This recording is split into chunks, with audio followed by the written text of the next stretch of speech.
Hello everyone, welcome to Prepzy online classes and today we will learn the first lecture of arithmetic mathematics that is ratio। तो ratio का मतलब होता है दो चीज़ों को कंपेयर करना। जैसे कि मैंने आपको नंबर दे दिया 10:15, तो इसे अगर मैं 2 से मल्टीप्लाई कर देता हूँ तो 20:30 बन जाएगा, जो कि डबल हो गया। अगर मैं इसी नंबर को किसी नंबर से डिवाइड कर देता हूँ, जैसे मैंने यहाँ पे इसको 5 से डिवाइड कर दिया, तो हमारे पास 2:3 आंसर आ जाता है। और हम देखेंगे कि 2 और 3 में कुछ भी कॉमन नहीं है, किसी भी सेम टेबल में ये दोनों नहीं आते हैं और इन दोनों को मैं किसी और टेबल से नहीं काट सकता हूँ और ज़्यादा, तो ये सिंपलेस्ट रेशो बन जाएगा। और जिस नंबर से हम डायरेक्ट ओरिजिनल रेशो को सिंपलेस्ट फॉर्म में कन्वर्ट करते हैं वो हमारा HCF कहलाता है। जैसे हमने यहाँ पे 5 का यूज़ किया था इन दोनों नंबर को डिवाइड करने के लिए, तो ये हमारा HCF 5 हो जाएगा।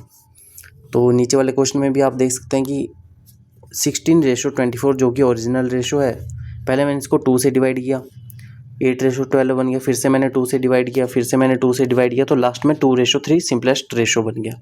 पर यहीं अगर मैं बार बार 2 से डिवाइड करने की जगह डायरेक्ट इसको 8 से डिवाइड कर देता तो फिर भी मेरे पास 2:3 आंसर आ जाएगा। तो यहाँ पे HCF 8 हो गया। और हम देखेंगे कि 2, 2 और 2 इन तीनों को मल्टीप्लाई करके भी मेरे पास 8 ही आंसर आ रहा है, तो HCF हमारा 8 हो गया। वैसे ही जब हम किसी नंबर को अपॉन में करके लिखते हैं, जैसे मैंने लिख दिया 8/12, तो हमें पता है कि ऊपर वाले नंबर को हम न्यूमरेटर बोलते हैं और नीचे वाले नंबर को डिनोमिनेटर बोलते हैं। तो वैसे ही रेशो के टर्म्स में भी हम पहले वाले नंबर को एंटीसेंडेंट बोलते हैं और बाद वाले नंबर को कॉन्सिक्वेंट बोलते हैं। तो हम देखेंगे कि जब हम क्वेश्चन को सॉल्व करते हैं तो हमें जब भी रेशो दिया होता है तो हम उसे x लेके सॉल्व कर देते हैं। रेशो के साथ x लगा देते हैं, x की वैल्यू निकालते हैं, फिर हम क्वेश्चन को सॉल्व करते हैं। जैसे कि ये क्वेश्चन है, ratio of 2 numbers is 2:3 and their sum is 20, find the product. तो सबसे पहले मैंने गिवन रेशो के साथ x लगा दिया, 2x + 3x = 20। ये हमारी गिवन इक्वेशन होगी। यहाँ से मैंने x की वैल्यू 4 निकाल दी, फिर x की वैल्यू वापस हमने ओरिजिनल रेशो में पुट की जो कि 2x और 3x था, तो यहाँ से मेरे को 2x की वैल्यू 8 मिल गई और 3x की वैल्यू 12 मिल गई। प्रोडक्ट पूछा हुआ था तो मैंने इन दोनों को मल्टीप्लाई कर दिया और आंसर हमारे पास 96 आ गया। तो ध्यान रहे, जब हम किसी रेशो को x लगा के सॉल्व करते हैं, x की टर्म्स में लिखते हैं, तो वो सिंपलेस्ट रेशो में होना उसका ज़रूरी होता है। जैसे कि यहाँ पे 3:5 है, तो ये पहले से सिंपलेस्ट फॉर्म है, इसलिए मैं इसको 3x और 5x करके लिख सकता हूँ। पर यहाँ पे अगर मैं इसी रेशो को 9:10 की जगह 9x और 10x लिख दूँ तो ये गलत हो जाएगा, क्योंकि ये अभी सिंपलेस्ट फॉर्म में नहीं है। तो पहले मेरे को इसको सिंपलेस्ट फॉर्म में कन्वर्ट करना पड़ेगा, उसके बाद मैं इसको 3x और 5x करके लिख सकता हूँ।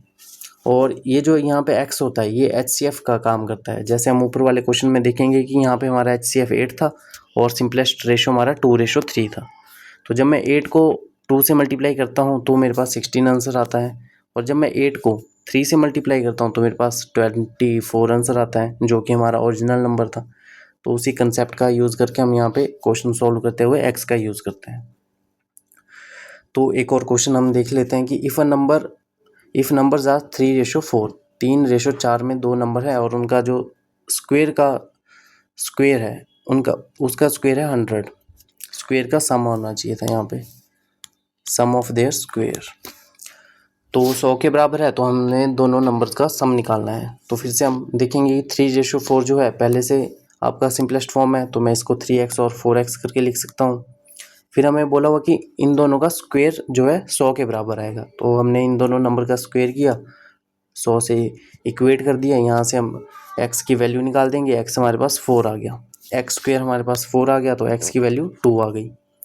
तो जो हमारी x की वैल्यू है वो हमने ओरिजिनल रेशो में डाली, जो हमने माना था 3x, तो 3x की वैल्यू 6 आ गई, 4x की वैल्यू 8 आ गई। तो हमें सम पूछा हुआ था, तो हम 6 और 8 का सम कर देंगे, 14 आपके पास आंसर आ जाएगा। तो वैसे ही 8:12 ये जो अभी मैंने आपको बताया कि रेशो में पहली वाली टर्म को एंटीसेंडेंट बोलते हैं और दूसरी वाली टर्म को कॉन्सिक्वेंट बोलते हैं। अब हमारे पास आता है डुप्लीकेट रेशो और सब डुप्लीकेट रेशो। जब भी आपको किसी गिवन रेशो का डुप्लीकेट रेशो निकालने को बोला होता है तो बस उसी नंबर को 2 बार मल्टीप्लाई कर देते हैं, स्क्वेयर कर देते हैं। जैसे 2 को मैंने 2 से मल्टीप्लाई कर दिया, 4 आ गया, 3 को मैंने 3 से मल्टीप्लाई कर दिया, 9 आ गया। वैसे ही अगर मैं आपको बोलूँ कि किसी रेशो का सब डुप्लीकेट रेशो निकालो, तो उस गिवन रेशो को हम स्क्वेयर रूट कर देते हैं। जैसे कि 64 का मैंने स्क्वेयर रूट कर दिया और 81 का मैंने स्क्वेयर रूट कर दिया। तो 64 किसका स्क्वायर रूट होता है? 8 का स्क्वायर रूट होता है। 81 9 का होता है, तो 8:9 आपके पास आंसर आ गया। सेम चीज़ हम ट्रिप्लिकेट रेशो में करेंगे। ट्रिप्लिकेट का मतलब होता है 3 टाइम्स, तो गिवन रेशो को हम 3 बार मल्टीप्लाई कर देंगे तो हमारे पास ट्रिप्लिकेट रेशो में आंसर आ जाएगा। 2 को मैंने 3 बार मल्टीप्लाई कर दिया, 8 आंसर आ गया। 3 को मैंने 3 बार मल्टीप्लाई कर दिया तो 27 आंसर आ गया। वैसे ही अगर मैं आपको सब ट्रिप्लिकेट रेशो बोलूँ निकालने को, तो सेम हम सब डुप्लीकेट की तरह इसका स्क्वायर रूट करते थे, तो सब ट्रिप्लिकेट में हम इसका क्यूब रूट कर देंगे। गिवन रेशो का क्यूब रूट कर देंगे। 8 किसका क्यूब होता है? 2 का क्यूब होता है, तो 2 आंसर आ गया। 27 किसका क्यूब होता है? 3 का क्यूब होता है, तो 2:3 आपके पास आंसर आ गया।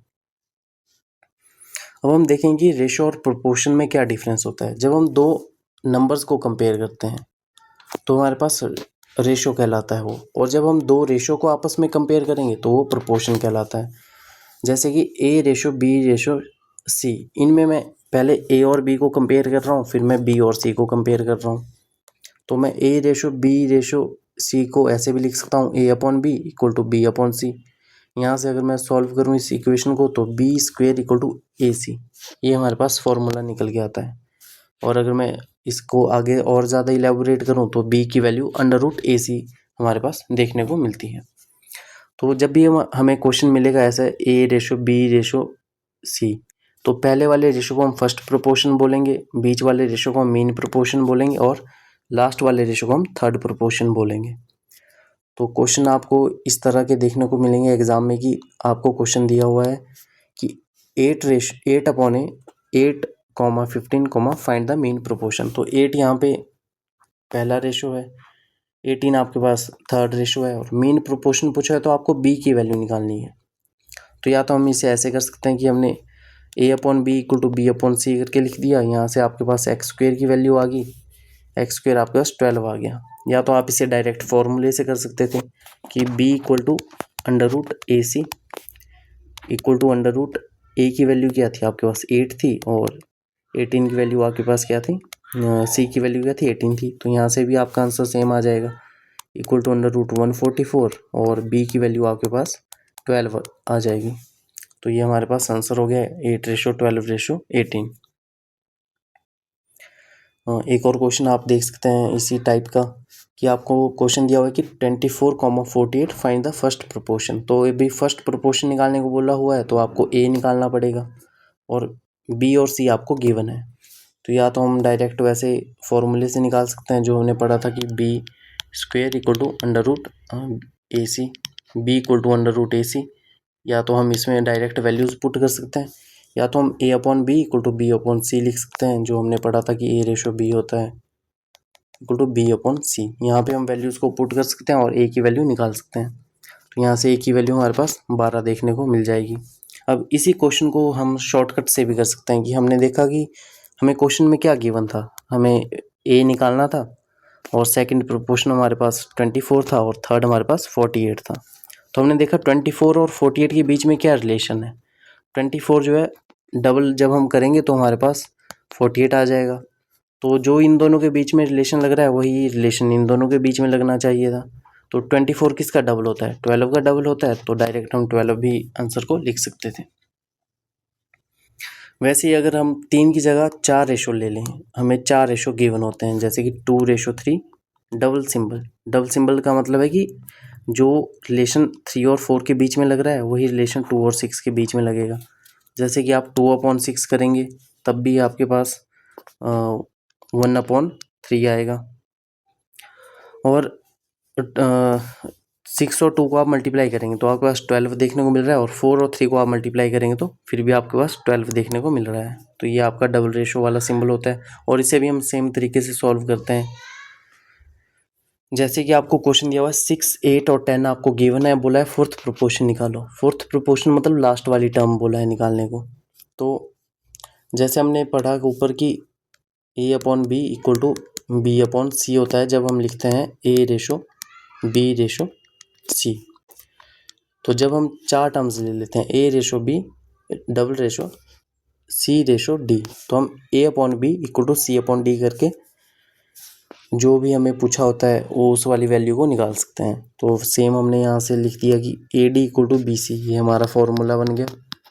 तो यहाँ पे हमें डी निकालना था, तो डी को छोड़ के हमने बाकी सारी वैल्यूज़ पुट कर दी जो जो हमें गिवन थी। यहाँ से हमारी वैल्यू आ गई डी की 40/3, तो ये हमारा आंसर हो जाएगा। आगे वाले क्वेश्चन में भी इसी तरह आपको दिया हुआ है कि 4, 8 और 32 दिया हुआ है, थर्ड प्रोपोर्शन निकालने को बोला हुआ है। थर्ड प्रोपोर्शन मतलब सी की वैल्यू आपको निकालनी है, और सेम तरीके से A D equal to B C हम यूज़ करेंगे। जो जो हमें दिया होगा उसकी वैल्यू हम पुट कर देंगे, और यहाँ से आपकी सी की वैल्यू 16 देखने को मिल जाएगी। एक और क्वेश्चन है आपके पास कि a/b इक्वल टू 2/3 है और b/c इक्वल टू 6/7 है। अब इसको इस तरह के क्वेश्चन में आप देखेंगे कौन सा नंबर जो है दोनों जगह कॉमन है। जैसे कि यहाँ पे आपको b यहाँ पे भी देखने को मिल रहा है और b यहाँ पे भी देखने को मिल रहा है, पर यहाँ पे b की वैल्यू 3 है और यहाँ पे b की वैल्यू 6 है। तो सेम नंबर की डिफरेंट वैल्यू तो हो नहीं सकती, तो हमें कुछ ऐसा करना पड़ेगा कि दोनों जगह जो नंबर रिपीट हो रहा है, जैसे यहाँ पे b रिपीट हो रहा है, तो इसकी वैल्यू दोनों जगह सेम हो जाए। तो मैं देखता हूँ कि b 3 है और यहाँ पे b 6 है, तो अगर मैं यहाँ पे 3 को 2 से मल्टीप्लाई कर दूँ तो ये भी 6 बन जाएगा। पर अगर मैंने b को 2 से मल्टीप्लाई किया तो मेरे को a को भी 2 से मल्टीप्लाई करना पड़ेगा, क्योंकि ये दोनों फ्रैक्शन में है। तो फिर यहाँ से मेरे पास a/b की वैल्यू 4/6 आ गई, और दूसरा मुझे b/c की वैल्यू 6/7 दी हुई थी। तो मैंने देखा कि अब b की वैल्यू दोनों जगह सेम हो चुकी है, यहाँ पे भी 6 है, यहाँ पे भी 6 है। तो ये हमारा फाइनल आंसर हो जाएगा a/b/c 4/6/7। और ध्यान देना कि यहाँ पे हमने a की नई वाली वैल्यू ली है, जो चेंज हुई है उसकी वैल्यू। ओरिजिनल वैल्यू तो 2 थी हमें दी हुई। तो जब हम वैल्यूज़ को सेम करते हैं तो आपकी a या c में से किसी एक की वैल्यू चेंज हो जाती है, या तो दोनों की चेंज हो जाएगी या किसी एक की चेंज हो जाएगी। अब हमें देखने को मिलता है रेसिप्रोकल और इन्वर्स रेशो क्या होता है। जैसे कि आपको रेशो दे दिया है 2:3:6 आपको गिवन है, तो मैंने आपको बोला कि इसका रेसिप्रोकल निकालो, रेसिप्रोकल या इन्वर्स निकालो। वो होता है उल्टा कर देना। तो हमने 2 को उल्टा करके लिख दिया 1/2, 3 को उल्टा करके लिख दिया 1/3, 6 को उल्टा करके लिख दिया 1/6। पर जब हमें रेशो को लिखते हैं तो हम अपॉन की टर्म्स में नहीं लिखते हैं, हम रेशो को ऐसे डायरेक्ट टर्म्स में लिखते हैं। अपॉन में कुछ नहीं होना चाहिए फ्रैक्शन में। तो हम क्या करेंगे, किसी ऐसे नंबर से तीनों रेशो को मल्टीप्लाई कर देंगे जो तीनों के टेबल में आता होगा। 2, 3 और 6 तीनों के टेबल में आता है। या तो आप एलसीएम ले सकते हैं, या तो आप किसी भी नंबर से इसको मल्टीप्लाई कर सकते हैं। जैसे कि मैंने डायरेक्ट 6 से मल्टीप्लाई कर दिया। 6 2 के टेबल में भी आता है, 3 के टेबल में भी आता है, 6 के टेबल में भी आता है। तो जब मैं इसे काट दूंगा 2 के टेबल से, तो वैसे ही हमारे पास फाइनल आंसर 3:2:1 आ जाएगा। तो सिमिलर इसी कंसेप्ट का आप ऊपर वाले जो हमने कंसेप्ट सीखे उसी के बेस पे एक और क्वेश्चन है आपके पास कि a equal to 2/3 times b। तो इसको मैं ऐसे लिख सकता हूँ कि a/b जो है 2/3 है। सिमिलरली आपको b equal to 1/4 times of c बोला हुआ है, तो मैं इसको b/c इक्वल टू 1/4 लिख सकता हूँ। फिर मैंने देखा कि b की वैल्यू दोनों जगह रिपीट हो रही है। b यहाँ पे 3 है और b यहाँ पे 1 है, तो फिर अब हमें b को सेम बनाना पड़ेगा।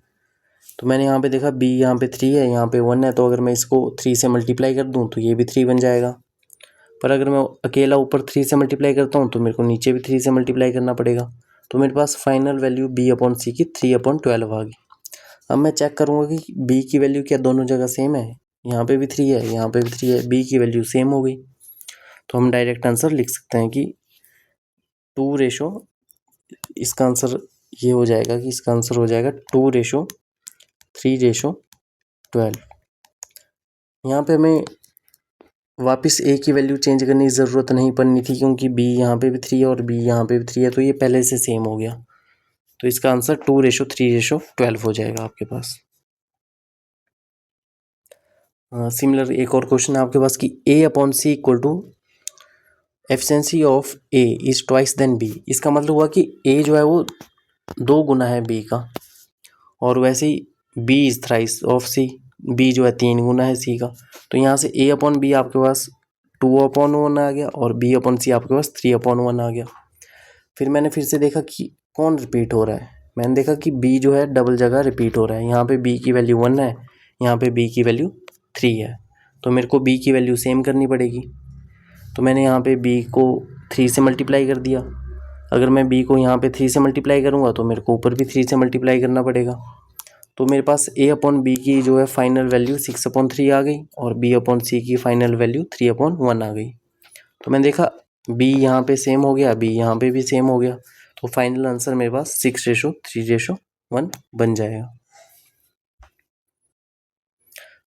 इस क्वेश्चन में भी आप देख सकते हैं कि यहाँ पे a/c मेरे को दिया हुआ था 3/5 और b/c मेरे को दिया हुआ था 4/7। तो यहाँ पे c की वैल्यू चेंज थी, c यहाँ पे 5 था और c यहाँ पे 7 था, तो मेरे को दोनों जगह c को सेम बनना था। तो मैंने यहाँ पे c को 5 वाले c को 7 से मल्टीप्लाई कर दिया। अगर मैं यहाँ पे 7 से मल्टीप्लाई करूँगा तो ऊपर भी करना पड़ेगा। सेम तरीके से यहाँ जो c था मैंने उसको 5 से मल्टीप्लाई कर दिया, ऊपर जो c ऊपर वाला जो b था वो उसको भी 5 से मल्टीप्लाई करना पड़ेगा। तो मेरे पास फाइनल वैल्यूज़ आ गई a/c 21/35 और b/c 20/35।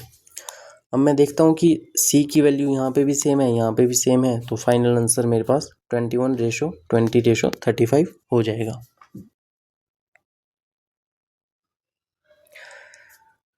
तो अगर आपके पास 3 की जगह 4 टर्म्स आ जाए, जैसे कि a/b 2/3 है, b/c 3/4 है और c/d 5/6 है, तो कौन कौन सी टर्म्स रिपीट हो रही है? मैंने देखा कि सबसे पहले तो मेरे पास b रिपीट हो रहा है, b यहाँ पे भी है, यहाँ पे भी है, पर इसकी वैल्यू पहले से सेम है, यहाँ पे भी 3 है, यहाँ पे भी 3 है, तो इसे हमें चेंज करने की ज़रूरत नहीं पड़ेगी। फिर मैंने देखा कि यहाँ पे c 4 है और यहाँ पे c 5 है, तो हमें c वाली टर्म्स को सेम बनाना पड़ेगा।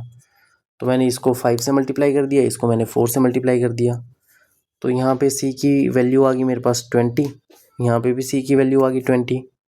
पर मैंने नोटिस किया कि अब b की वैल्यू जो है चेंज हो चुकी है, b यहाँ पे 15 बन चुका है और यहाँ पे हमारे पास 3 है, तो हमें b को भी सेम बनाना पड़ेगा।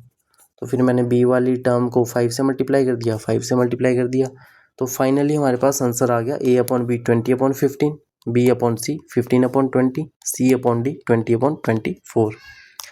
अब मैं चेक करता हूँ कि b की वैल्यू यहाँ पे भी सेम है, यहाँ पे भी सेम है, c की वैल्यू यहाँ पे भी सेम है, यहाँ पे भी सेम है, तो सबकी वैल्यू सेम हो चुकी है जो जो रिपीट हो रहे हैं, तो मैं इसका आंसर डायरेक्ट 10:15:20:24 लिख दूँगा। यहाँ पे 10 नहीं आना था, आपकी a की वैल्यू जो है आपकी 20 है, तो a की वैल्यू हो जाएगी आपकी 20, 15 जो है b की वैल्यू है, 20 जो है c की वैल्यू है और 24 जो आपकी d की वैल्यू है। तो सेम तरीके से आप डायरेक्ट किसी क्वेश्चन को कर सकते हैं, ऐसे बार बार हर एक स्टेप में करने की जगह। जैसे हमें यहाँ पे a/b 2/3 दिया हुआ था, b/c 4/5 दिया हुआ था, c/d 6/7 दिया हुआ था, तो सबसे पहले तो मैंने b वाली टर्म को सेम बना दिया। यहाँ पे 3 था, यहाँ पे 4 है, तो रिवर्स इसको 4 से मल्टीप्लाई कर दिया, इसको 3 से मल्टीप्लाई कर दिया। अब मैंने देखा कि c की जो वैल्यू है वो मेरे पास 5/3 आ गई और वहाँ पे मेरे पास c की वैल्यू में सिर्फ 6 है, तो यहाँ पे मैंने 5 और 3 दोनों को मल्टीप्लाई कर दिया, तो यहाँ पे 6 अकेला बच रहा था, तो 6 को मैंने यहाँ पे मल्टीप्लाई कर दिया। अब मैंने देखा कि b की वैल्यू है मेरे पास 3×4×6, यहाँ पे भी b की वैल्यू है 3×4×6, c की वैल्यू है 5×3×6 और यहाँ पे भी c की वैल्यू है 5×3×6, तो डायरेक्ट मैं इन सबको मल्टीप्लाई करके आंसर लिख सकता हूँ। और कई बार ऑप्शन जो है ऐसी टर्म में ना दे के सिंपलेस्ट टर्म में दिया होता है, तो इससे मैं चेंज करके सिंपलेस्ट टर्म में लिखूंगा, तो ये हमारे पास फाइनल आंसर हो जाएगा। तो ऐसे क्वेश्चन में आप डायरेक्ट शॉर्टकट भी लगा सकते हैं, जैसे बार बार किसी नंबर को मल्टीप्लाई करना है, उनकी वैल्यूज़ चेंज करना, तो आप अगर डायरेक्ट शॉर्टकट लगाएंगे तो भी आपके पास आंसर आ जाएगा। जैसे कि जब आपको कोई क्वेश्चन दिया होता है तो सबसे पहले आप a/b b/c c/d की टर्म्स में लिख दें। जैसे ये वाला ही क्वेश्चन था, a/b b/c c/d की टर्म्स हम उसे लिख देंगे। तो अगर मैं डायरेक्ट ऊपर वाली सभी टर्म्स को मल्टीप्लाई करता हूँ, a×b×c, तो मेरे पास a की वैल्यू आ जाती है। वैसे ही अगर मैं नीचे वाली सारी की सारी टर्म्स को मल्टीप्लाई करूँगा तो मेरे पास d की वैल्यू आ जाएगी। और जब हमें c की वैल्यू चाहिए होती है तो मैं नीचे की 2 टर्म्स और ऊपर की एक टर्म c²b, जिस भी वैल्यू को निकालेंगे हम c या b में से उसका स्क्वायर, और जो बच जाएगा वो उसका सिंगल मल्टीप्लाई। तो सी की वैल्यू सी स्क्वेयर बी हो जाएगी, वैसे ही बी की वैल्यू आपके पास बी स्क्वेयर सी हो जाएगी। तो इसको हम प्रैक्टिकली समझ लेते हैं क्वेश्चन में। जैसे कि आपके पास क्वेश्चन है ए अपॉन बी जो है आपके पास 3/1 है, और सी अपॉन डी जो है आपके पास 7/6 है। तो या तो हम इनकी वैल्यू सेम बना दें, जैसे हमने ऊपर सीखा कि पहले इसको 5 से मल्टीप्लाई कर दें, इसको भी 5 से मल्टीप्लाई कर दें, फिर इसको 7 से मल्टीप्लाई कर दें, इसको भी 7 से मल्टीप्लाई कर दें, फिर यहाँ पे बी की वैल्यू चेंज हो जाएगी, फिर से मल्टीप्लाई कर दें। तो इससे अच्छा हम डायरेक्ट जो हमने शॉर्टकट सीखा उसको यूज़ कर सकते हैं। तो बी की वैल्यू कैसे निकालते थे हम? बी की वैल्यू निकालते थे हम बी स्क्वेयर सी करके। ये पर हमें इस क्वेश्चन में डी और ए ही चाहिए। तो ए की वैल्यू क्या होती थी? ऊपर वाली तीनों टर्म्स को मल्टीप्लाई करके। तो ऊपर वाली 3 टर्म्स है 3, 5 और 7, इनको मल्टीप्लाई करके मेरे पास ए आ जाएगा। वैसे ही एक हमें डी चाहिए। डी की वैल्यू आती थी नीचे वाली टर्म्स को मल्टीप्लाई करके। तो 1, 4 और 6 को मल्टीप्लाई करूँगा तो मेरे पास 24 डायरेक्ट आंसर आ जाएगा। फिर मुझे पूछा हुआ था डी प्लस ए और डी माइनस ए निकाल दो, तो मैंने वैल्यूज़ पुट कर दी, प्लस माइनस करके आंसर आ गया। वैसे ही अगर मेरे को इस क्वेश्चन में बी और सी की वैल्यू चाहिए होती, बी हमारे पास था बी स्क्वेयर सी, तो 5 × 1 × 7, तो 35 मेरे पास बी की वैल्यू आ जाती डायरेक्ट, अगर मैं शॉर्टकट से करता तो। वैसे ही आप सी की वैल्यू भी निकाल सकते थे सी स्क्वेयर बी करके। तो सिमिलरली एक और क्वेश्चन हम देख लेते हैं कि डायरेक्ट अगर हमें वैल्यूज़ निकालनी हो तो हम कैसे निकालेंगे। जैसे आपको ए अपॉन बी दिया हुआ है 2/3, बी अपॉन सी है आपका 4/5 और सी अपॉन डी है आपका 6/7। तो या तो हम फिर से ट्रेडिशनल मेथड से सभी की वैल्यू सेम करके आंसर निकाल सकते हैं, या तो डायरेक्ट हम आंसर को निकाल सकते हैं। ए के लिए हमने ऊपर वाली वैल्यूज़ को मल्टीप्लाई कर दिया, 48 आंसर आ गया। डी के लिए हमने नीचे वाली वैल्यूज़ को मल्टीप्लाई कर दिया, आपका आंसर जो है 105 आ गया। वैसे ही हम जब बी की वैल्यू निकालेंगे तो बी की वैल्यू के लिए हम बी स्क्वेयर सी कर देंगे 3 और 4 और 6, इन तीनों को मल्टीप्लाई करके 72 आ जाएगा। और जब हमें सी की वैल्यू चाहिए तो सी स्क्वेयर बी कर देंगे, दोनों सी की वैल्यू को मल्टीप्लाई कर दिया और एक सिंगल बी की वैल्यू को हमने मल्टीप्लाई कर दिया, तो हमारे पास 90 आंसर आ जाएगा। तो शॉर्टकट से आप जल्दी आंसर निकाल सकते हैं। कई बार हमें क्वेश्चन में रेशो जो होता है इस टर्म्स में दिया रहता है कि a/2 = b/3 = c/4। तो ऐसे क्वेश्चन में आपके पास अगर बोला होगा इसको रेशो के टर्म्स में लिखो, ये इसका रेशो निकालो, तो जो भी नंबर आपको नीचे लिखे रहते हैं इसको आप डायरेक्ट रेशो के टर्म्स में लिख के आंसर लिख सकते हैं। जैसे इसको आप लिख सकते हो a/b/3c = 2/3/4। इसके पीछे कंसेप्ट ऐसा रहता है कि आप इन्हें किसी कांस्टेंट नंबर k के बराबर मान सकते हैं कि a/2 को मैं k के बराबर मानूंगा, तो यहाँ से मेरे पास a की वैल्यू 2k आ जाएगी। सिमिलरली मेरे पास b की वैल्यू 3k आ जाएगी और c की वैल्यू 4k आ जाएगी। तो जब मैं इन्हें आपस में कंपेयर करूँगा तो k से k कट जाएगा और आपके पास 2/3/4 आंसर बच जाएगा। तो ऐसे क्वेश्चन में डायरेक्ट आप जो भी नीचे नंबर दिए रहते हैं उसे आप डायरेक्ट रेशो के टर्म्स में लिख सकते हैं, तो आपके पास आंसर मिल जाएगा। एक और फॉर्मेट में आपको क्वेश्चन दिए रहते हैं कि कई बार आपको क्वेश्चन में ऐसा बोला होता है कि 2a = 3b = 4c और इसका रेशो निकालो या इसको रेशो के टर्म्स में लिखो। तो ऐसे क्वेश्चन में आप क्या करेंगे, जो भी ऊपर नंबर लिखे रहते हैं जैसे 2, 3 और 4 है, तो इन तीनों को किसी ऐसे सेम नंबर से मल्टीप्लाई या सेम नंबर से डिवाइड कर देंगे जो कि तीनों के टेबल में आता होता है। या तो आप इन तीनों का एलसीएम ले सकते हैं या किसी भी कॉमन नंबर से डिवाइड कर सकते हैं। जैसे कि मैं यहाँ पे 12 से डिवाइड कर देता हूँ, 12 तो तीनों के टेबल में आता है। तो जब मैं इसे काटूँगा 2 के टेबल से मैंने इसे काटा तो ये मेरे पास a/6 बन गया, b मेरे पास 4 आ जाएगा b/4 और c मेरे पास अपॉन में 3 आ जाएगा। तो हमने देखा कि a/6 b/4 c/3 ये तो कुछ इसकी तरह ही टर्म बनेगी जो हमने यहाँ पे क्वेश्चन किया था, जो अपॉन में हमें रेशो दिया होता है लिखने को। तो इसका आंसर आपके पास आ जाएगा 6/4/3। तो ये हमारे रेशो के बेसिक कंसेप्ट थे जो हमने किए, और अगली क्लास में हम कंपोनेंटो, डिविडेंडो और पार्टनरशिप के कुछ क्वेश्चंस करेंगे जो रेशो एडवांस रेशो की तरफ हमें ले जाते हैं।